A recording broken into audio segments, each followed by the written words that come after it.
Welcome, ladies and gents, to Speak from Your Heart show brought to you by JCLV21. This is a show, also known as a podcast, where we talk with powerful women who are shaking the globe with spreading love and wholeness and throwing in a little bit of a dash of wellness in there while they're at it. Today, we are joined by the one, the only Elisa Fucci, who is a relationship and connectivity coach that I've had the wonderful opportunity of meeting at a networking group out here in Vegas. Alicia, please tell the listeners, who are you and what do you do? Hello, thank you for having me, Charente. I am so excited for this opportunity. My name is Elisa Fucci. I am originally from Argentina, so I have that. If you hear that accent, it's because I'm from Argentina. Like you said, I am a relationship and connectivity coach, and the reason why I wanted to focus on this was because mostly for my experience, my personal experience, coming from being married for 11 years and then divorced, and then getting back together with my ex and going through therapy and marriage counseling, and nothing was working until I found life coaching. And when I found life coaching, I was like, wait a minute, what? It completely changed how I thought, and it made everything so simple. And months later, my husband and I got remarried. So that was like, I want to be a relationship expert and a relationship life coach. And the connection part came after, like during COVID, we lost all connection, right? Like it was taken away from us, and we were forced to really see what matters the most to us, which is the relationships we have. That's why everyone is so desperate to work on themselves, to work on their relationships, to find connection. And it's a human need to be connected to other people. So I wanted to focus on that because I think it's so important, and it is exactly what we need right now. Absolutely. We really do need that right now. So, my question to you, because I titled this show The Connection from Within, because when I saw your profile and I did not stalk you, but I did look at your social media content because it's there. So, my question to you is this is that to even say that you do connectivity, what must you be or do first before you can actually have a connection? With other people, Yes. the first thing is connect with yourself. You have to find out who you are. Who are you? What do you want in life? I remember my therapist asking me this, and I was 36 years old. And I was like, wait, what? I don't know what I want. I'm a mom and a wife. That's what do I want? It doesn't matter what I want. It's what my kids want, what they need me to be, what my husband needs me to be. So for me to start finding out what I wanted, what I valued, that started reconnecting me with who I am. Because you cannot get what you want in your relationship until you're able to give that to yourself. So if you want connection, you need to be able to connect with who you are and who you were born to be, who you always been, but you've forgotten because you're believing all these labels that you've been put on throughout your life, or by society, by your family, and also the wounds that we get every time we get hurt, every time we fall down. We tend to get wounds, and we walk around as wounded children, really. So we think we are these people, but we're not, until you're able to heal from those wounds and know who you are, and know that you are not that broken person. know that you are not those wounds. You are not those labels. You are not the trauma. You are so much more. When you're able to know that, your relationships organically change. You flow differently. You show up differently in all your roles. And I believe it allows you to offer that to other people. Once you can offer that to yourself, you're able to offer that to all your relationships. Mic drop moment. I just want to say mic drop moment. Oh my God. I will how do I say this? Everything you said is spot on. If we do not take the time to reparent ourselves, to treat that inner child within us how we are looking to be treated, even though our parents did the best they could, and to remove the labels that others gave us, it makes it very difficult to connect with others because you always think that someone is out to get you. You're always judging the experience, you're doing the comparison traps, you're gossiping, or you are just stuck in this stupor of depression and you don't want to leave your house for nothing, let alone your room. Yeah, you're reacting. You're pretty much reacting to all the wounds. So you're like afraid of doing anything, or you're angry, which is what I spent most of my life doing, angry, because I was on the defense the whole time. So I'm like, I feel sorry for my husband. Like the first 11 years, I was angry at him 80% of the time. My G word. It happens like that though. Like it really does. Because when you get married, what people fail to tell you is that all those childhood wounds that you thought were covered and that you'll never have to address, you have to address them when the two become one. Yep, exactly. And they'll be triggered. They'll like you'll be triggered constantly. And I posted the other day on Instagram, like I am still triggered every day by my husband. The difference now is that back then I would get angry at him. I would make it mean that he didn't love me enough, that I wasn't his priority, that I like, doesn't he see that this is making me mad? Doesn't he see that this is hurtful? Like I was making it all mean like that he was attacking me, that he was trying to be like trying to make me miserable. And I'm like, wait, he's supposed to be my partner, right? And the difference now is that yes, I get triggered, but I'm able to make it be about me. I'm able to see that it's not about him. It's all about me and my triggers and what I am making his actions, his words mean. And I make sure that I tell him, hey, you know what? Right now I'm being triggered and I need to process this. So back off, like give me some space because I don't want to say something that I'm going to regret. And it's not about you.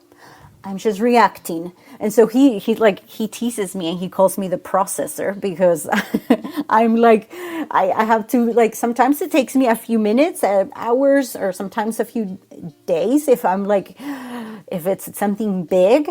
But I work through it. I see that it's me. I see that it's internal. I see that it's because of something that happened to me before. And I allow the emotion to go through me. And then I choose who I want to be and how I want to show up in the relationship.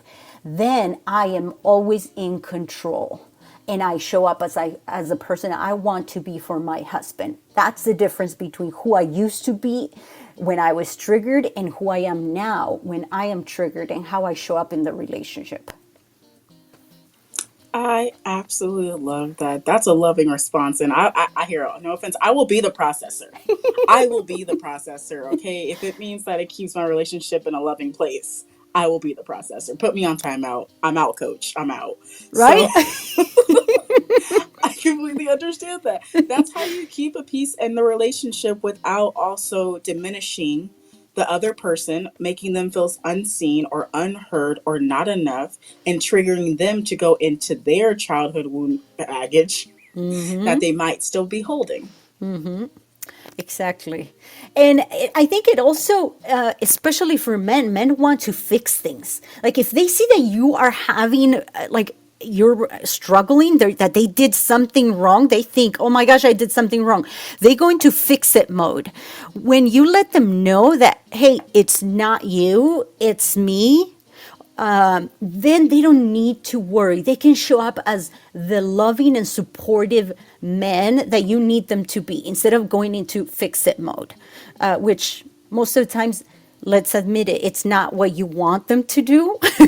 We have an idea, but it doesn't always like show up as how we want it. So instead, you can process it on your own. And then if you need things to change, you can make a request and say, hey, this triggered me. I would prefer if we say things this way, or if you say, if like, you can always make requests. Obviously, not expecting the other person to do it or not. Just make the request because you want to say what you want, because it matters to you, but not withholding your love, whether it happens or not, whether the request is met or not. Oh yeah, don't have any expectations. When you have Uh-huh. expectations, you can Uh-huh. get let down hard on accident. So Yep. I have a question for you because you said that you guys called it quits and then y'all said, we're getting back together. Okay, like y'all had that full on moment. So my question to you is this is that why go back? So the like our whole first 11 years, I'll give you a little bit of the backstory if that's okay. That is okay. The first 11 years, like to start it all, we were dating. I got pregnant. I was just dating him. Like it wasn't like, oh, I love him. No, I'm gonna be totally honest, okay? I found out I was pregnant and I was like, oh crap, like what do we do? I am not going to have this child have two different households and a mom and a dad separate. No. So I was like, we need to get married. So we got married to make the most out of it, to try to fix something. It wasn't that we got married because we fell in love and we loved everything about each other. No, no, no. We we chose the hard path. So we got married. A month later, I had a child. So we were newlyweds and new parents. Ah, great start, right? Well, our whole first 11 years, it was just a battle. And it was really, that's all it was. Like, it was a control struggle, power struggle to see, like, who can win more territory, who is right, who is wrong. You need to do this, X, Y, and Z, so then I can be happy. So then our marriage can function. So then I can be a good mom. You need to do all these things so then you can be a good dad. So then our kids won't be messed up and won't go to therapy for 10 years. Like, we both had a list of things and expectations for each other. And as hard as we tried to meet each other's expectations, we always fell short, which is what happens in most marriages. Like, you have an idea of what this person should be, and this person, everything they do or don't do, it's either fitting or not fitting into that image. And this person that you're married to has another idea of who he thinks you want him to be. And then he's trying to do all these things to try to please you, to fit into this idea that he thinks that you want him to be. So if you can picture, it's a mess. We are really lying to ourselves when we have expectations in a marriage, when we are expecting the other person to be someone they're not. We are not living an honest relationship. And so that's kind of how it was our whole 11 years of marriage. And I remember I was always striving to be better, always going to therapy, always reading books, and he wasn't. He's not like that at all. We are oil and water. So I was always trying to be like, why aren't you like this? Why can't you be better? Why can't you go to therapy? Why can't you just want something better for yourself? Like, I always wanted him to meet me where I was. I wanted him to go at my pace, because my pace was awesome. I was like, yeah, who doesn't want to exceed in their life? Who doesn't want to be better? come on. Like, if you don't, then you're not good enough for me, which is ultimately what happened. I was like, I am at this spiritual high. I am working on myself. If you can't meet me here, then I can't be with you. And he was like, nope, I'm not meeting you there. We still loved each other, but I thought, if he can't be equally as good as me, I can't be with him. He's dragging me down. He's getting in my way of my progress, my spiritual, physical, and emotional progress. So he's hindering me. So I'm gonna just let him go on the side of the road, because this is not working. And we did. I moved away from out of state, took the kids. So for 3 years I was both a mom and a dad, working full time. And along with that came severe depression. I was having monthly panic attacks that led me to being in bed for the rest of the day. I was constantly sick because I was emotionally broken. So my immune system was trash. And my kids were struggling, and we were all going to therapy. And every time he would come and visit the kids, it was as if we were a family again for like 2 days. And it felt so good. And then he would leave, and it was like, ugh. So that's what it looked like for 3 years. And one day, we decided to be like, why don't we try it? Like, try it again. The kids were still not getting adjusted to having two parents separate. They were really struggling. My daughter was having severe anxiety. And we're like, let's try it. We started talking more on the phone, and it felt good. It felt like we had both grown individually, that we were okay coming together. We were not going to get in each other's way. And it felt good. Like, I had to pray about it. It had to feel right. I don't just make random decisions like on a whim.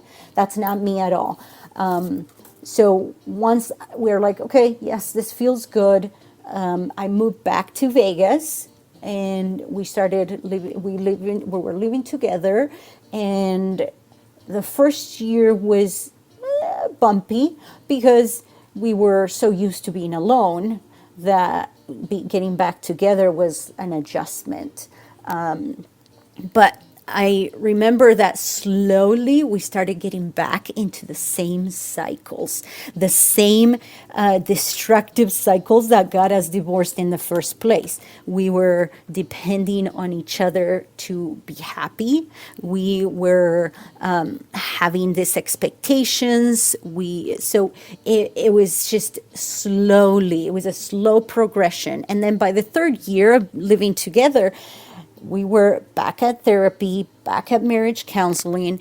And in marriage counseling, what they teach you is to just talk about yourself. Like, oh, talk to each other, right? Like, They give you a book and they're like, hey, go on these exercises and do this book. And you're like, this has a lot of psychological terms. Are you serious right now? Like, you're not going to help with this?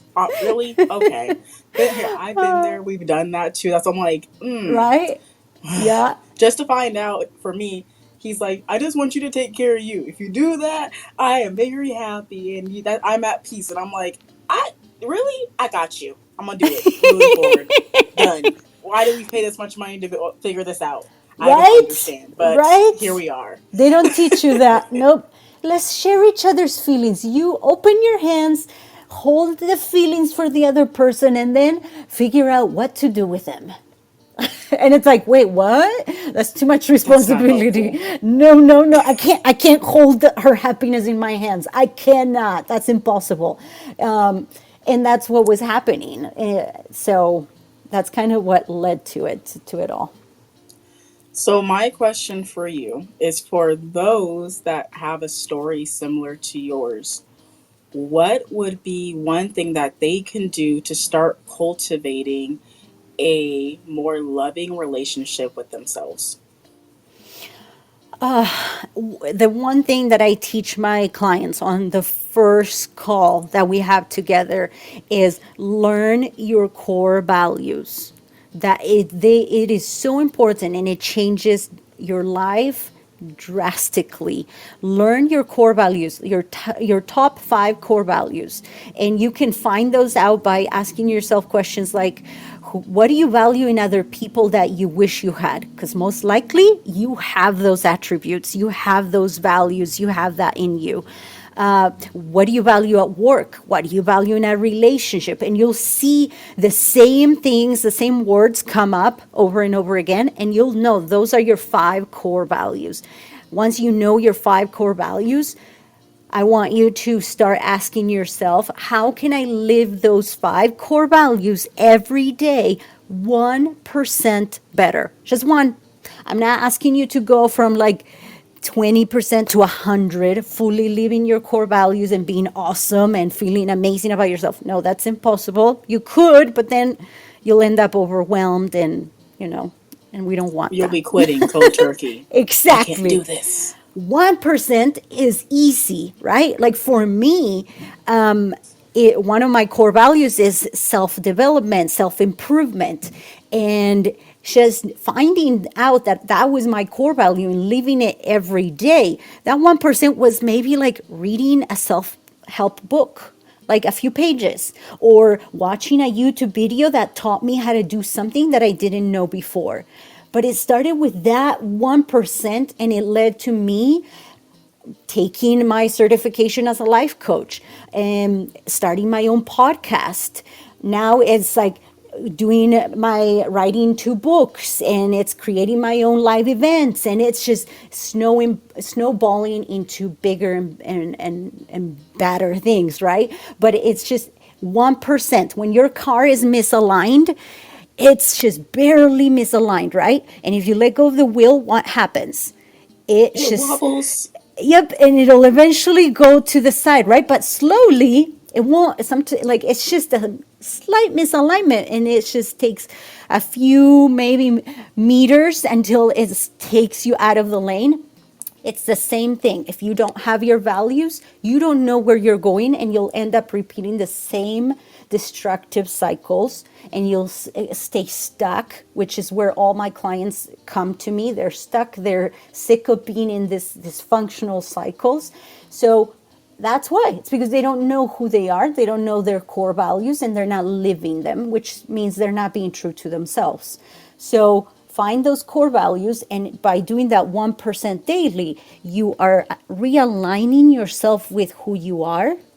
You're being true to yourself, and you're aligning yourself with your purpose. Because if you are breathing right now, it's because you have not fulfilled your purpose. You still have places to be, you still have people to help, to meet, you still have things to do, you still have a purpose. So start living your core values so you can realign yourself to your purpose here on life.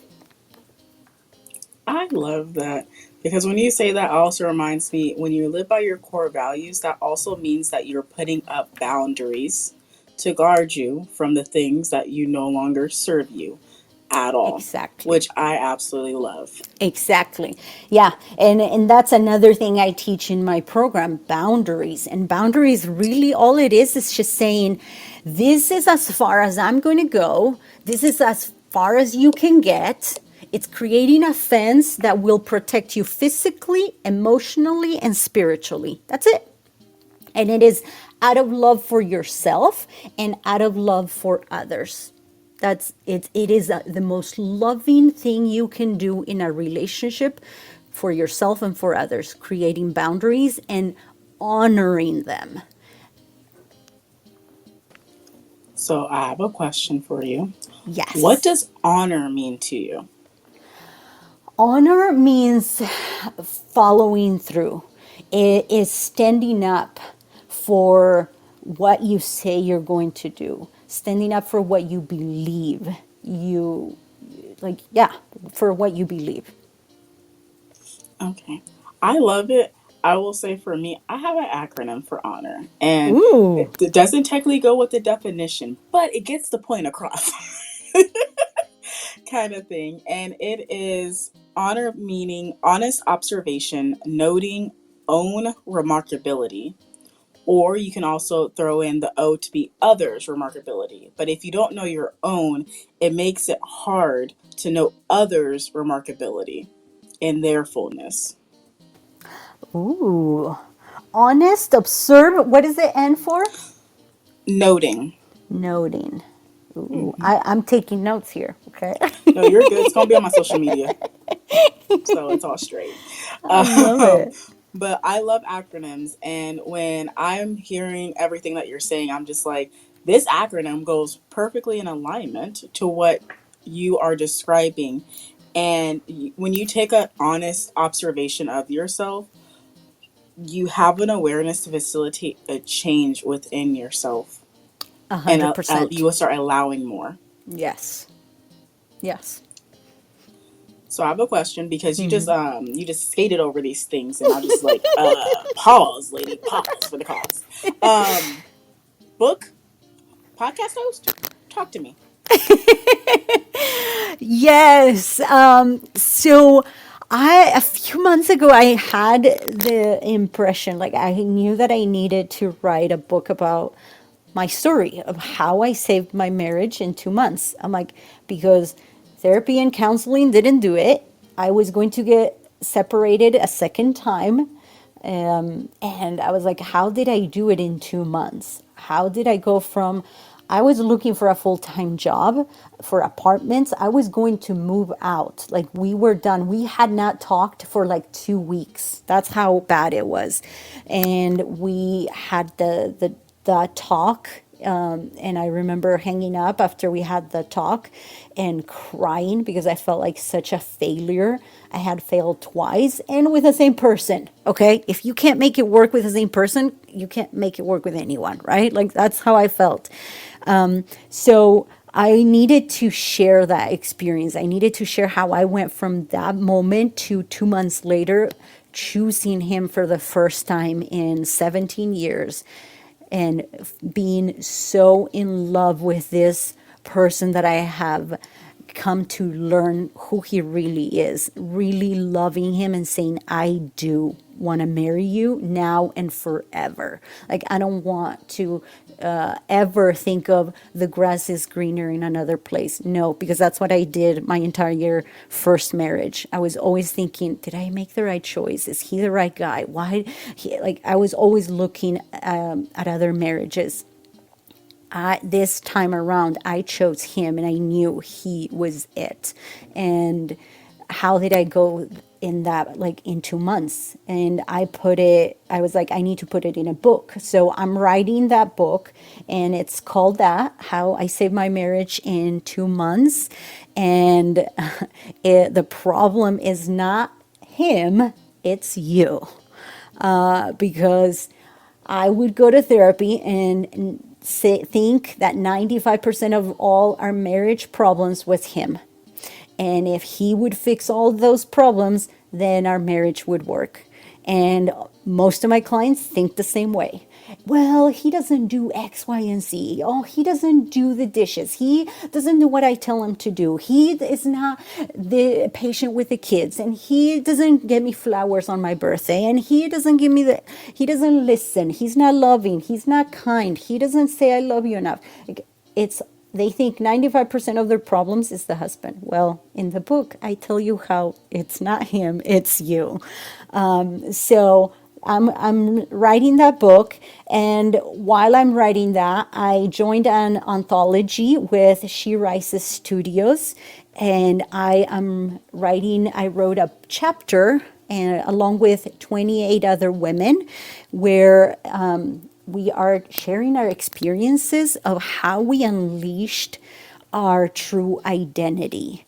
And the book is called Unleash Her, and it will be available October 25th. We will have some book signings all over the country, so we'll get those out. But I am so excited. I wanted to get myself into this arena and kind of do it. And I realized this was the best way to do it by joining an anthology.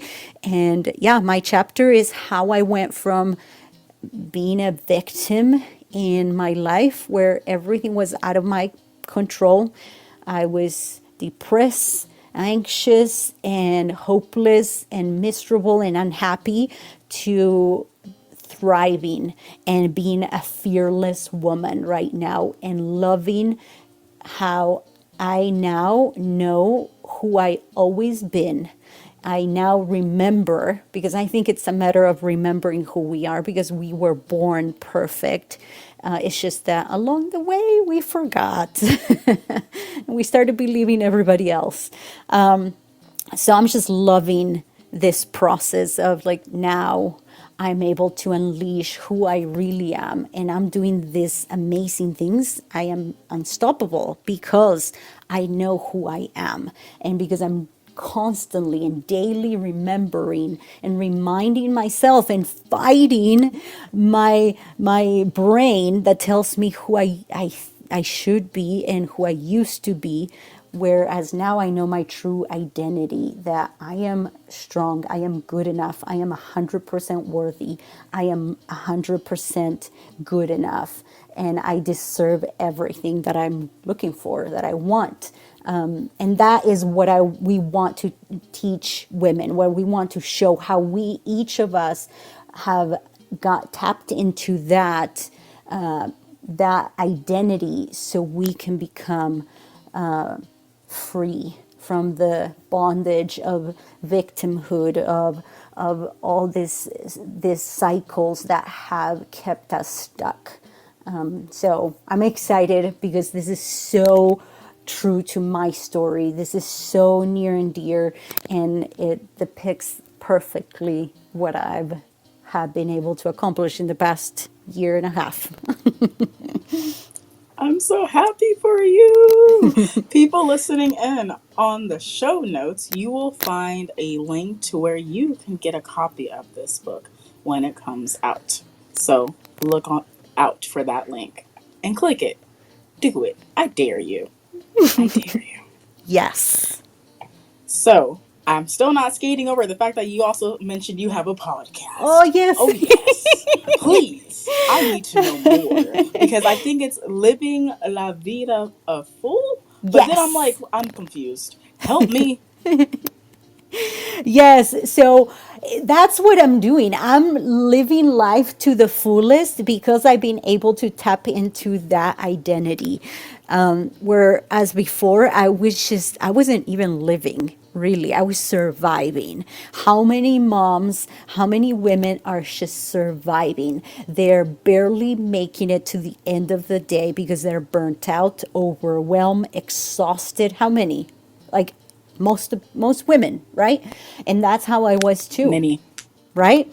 So I wanted to just bring out a little bit of my Latina identity, like, and that's why I called it Living La Vida Full, where I just share what I am going through, what I've learned throughout the week, what I'm teaching my clients, and it's just sitting down with me as like you sit down with your friend, with your sister, and just chat. Like, I am very open and I share everything on that podcast and give you all the good information and resources that you need so you can too, like me, be able to overcome the obstacles that come through relationships, in your business, in parenting, in anything that you can think of, like setting up goals, everything that we go through nowadays.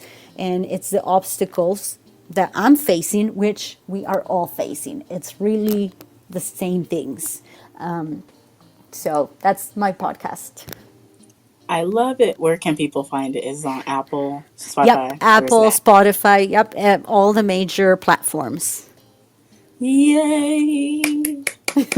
So happy about that. I really, really am. So, you already know what time it is, girl. You already know what time it is. It's that time where I drop another acronym because why not? Uh, and then we're going to keep moving on. The next acronym I'm going to drop is because you talked about the thing that we do when it comes to the ramblings. And I have a new word. a new definition for a word, aka horrible. So whenever you hear horrible, I've changed the meaning of it because sometimes you need to change the meaning of words because you're like, your definition is not my definition. I do not accept it. No, I have my own acronym. Thank you. So for this one, horrible stands for healing, overwhelming ramblings, radically, introducing balance, light, dash hearted energy. Ooh. Because when we remember that when we're quote unquote being horrible, no, we're not. We are healing the overwhelming ramblings as much as we can. Even if it's letting them go because that you feel like you can't fight against them, or saying stop kind of thing. And when we connect within ourselves, we have to let those ramblings know that no, if I tell you shush, it means shush. It don't mean keep talking. It means shush. Okay, and I don't mind telling myself inside of myself, shh, girl, no, girl, no.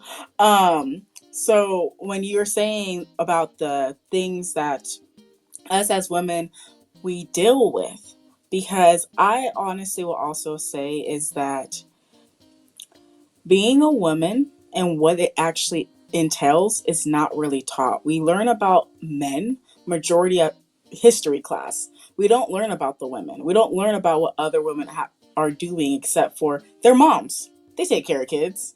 They may have careers or they may not. Just check it out. But being able to take the labels off of I am just, you're not just. You are all. You are love.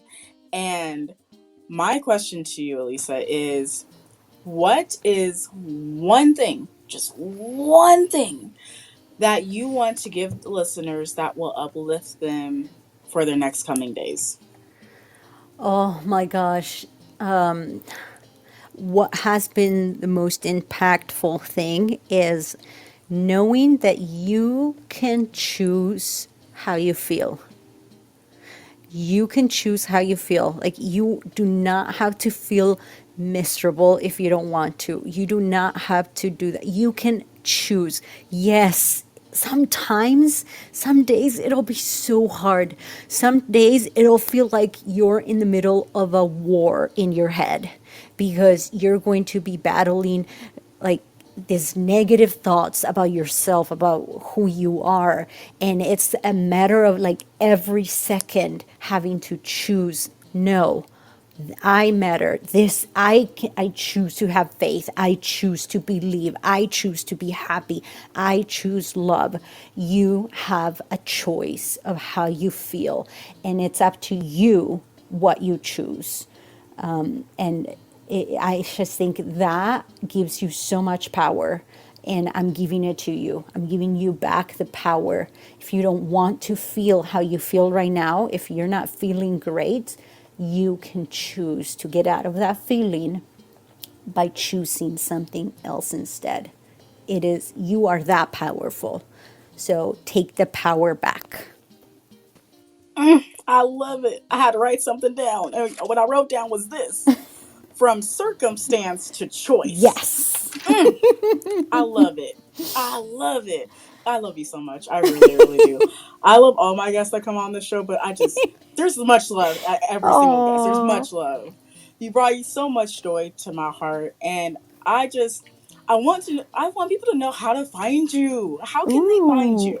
yes, yes. So you can find me on Instagram, where if you go on the link in my bio, you can book an appointment with me. You can find my free guided meditation to get unstuck and process your emotions, or how I like to call it, digest your emotions, because we are not taught to digest our emotions, right? Like, our bodies digest the food without us telling them what to do. That's just, we don't even think about it. We don't tell our body, okay, now put the food here. No, it just does it on its own. We're born knowing that. But nobody teaches us how to digest an emotion. So If you go into my link in bio, you can click on that and listen to my free guided meditation that has been super impactful to so many. I have gotten so many amazing testimonials because of that meditation. Like people have gotten rid of their headaches. Anyway, it's an awesome tool to have and to learn. It's a great skill. So there's that, and soon I'll have a link to pre-order my book, and that'll be there too. And you can find me at Elisa, ELISA underscore Fucci, FUCCI, like Gucci, but with an F, underscore coaching. And you can also find me on Facebook. You can email me if you're going through something and you want to ask me a question, or if you want to learn more about my program. Even though I have everything on Instagram, you can, and on my podcast, I talk about all my life and everything that I've been through on my podcast. But if you want to learn more, or if you want to reach out to me, my email is Elisa Fucci, ELISA FUCCI .coaching @gmail.com. There you have it, folks. There you have it. We got her information. Now we can slide into her messages and ask her some things. Okay? Okay. Partner with her. Connect with her. If you're having issues with your connectivity and you are feeling disconnected from the world, you feeling disconnected from your romantic partner, get help. Ask for assistance. There's nothing wrong with asking. The worst that they can say is no. So get as many no's as you need to get your confidence up, because eventually it's going to be yes. And for her, she most likely is going to say yes. So reach out to her, subscribe to her podcast, which is Living La Vida Full, which is available on Apple, Spotify, Stitcher, Pandora, probably all the other ones, okay? All the major ones. And I just have one last question, and then we're going to skedaddle off into the rest of our days today. And the question is simple. Elisa, do you currently have anyone that you recommend that you would like to be featured on this show because they're just changing the game and helping people heal in ways that more people need to hear? Oh my gosh, I'm thinking of like so many women that are like really changing the world, that like are just changing relationships, which is my little weak point. I love working on that. So I'm just trying to think of like narrowing it down to one. And I have a few, but like who I really have learned to love, how she's helping women that are going through separation and divorce, which is, like when I can't help them, she helps them. Yes. But yeah, I love it, and her name is Hio North, and I just, we become best friends through like meeting each other through coaching, and it has been awesome knowing her, and I'm excited for that. I'm excited too. So I'll be reaching out. I'm excited though, because my whole goal of this show, just so you guys know, I'm about to break all the walls. It doesn't matter. Is to promote other women who are taking the time to help the world achieve their own inner world peace. The more people that have inner world peace, the more peace that we have in this world. So I Amen. love being able to help feature people that are changing life and that you can actually get help from, that are not just talking it, but walking it. Oh, yes, I love that. I think that's so important. It all starts with us. We want peace, if we want an amazing relationship, if we want things outside of us, we first have to find that within us. So, yep, amen. I love it. Here, cue outro. I love life. I really do.